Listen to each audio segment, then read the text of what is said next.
喘气，用了氟苯尼考、替米考星以后还是不好，怎么办？可能是没有判断出病情。今天教大家听声音看猪皮肤来判断出猪呼吸道问题。第一，猪咳嗽、发烧、呼吸困难，脖子肿大是猪肺疫。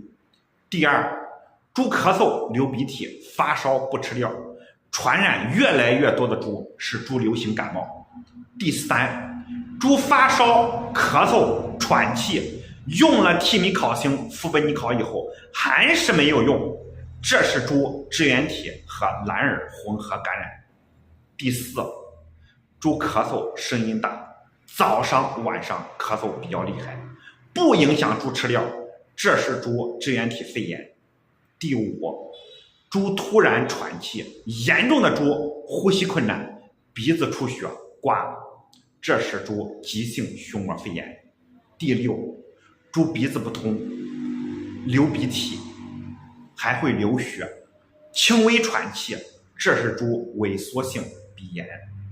以上就是6种猪呼吸道问题的区别方法。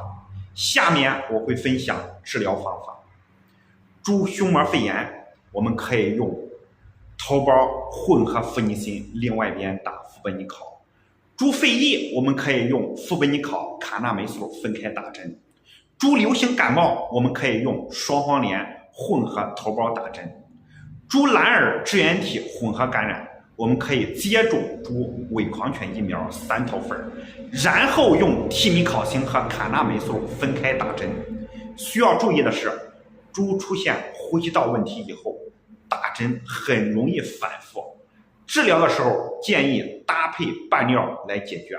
1公斤板青颗粒，500克10%的支原净，1000克10%的磺胺渐渐样米地那粉，10%多烯环素1000克，4种一起拌料喂10到15天，注意磺胺只喂前7天，后7天不需要用磺胺。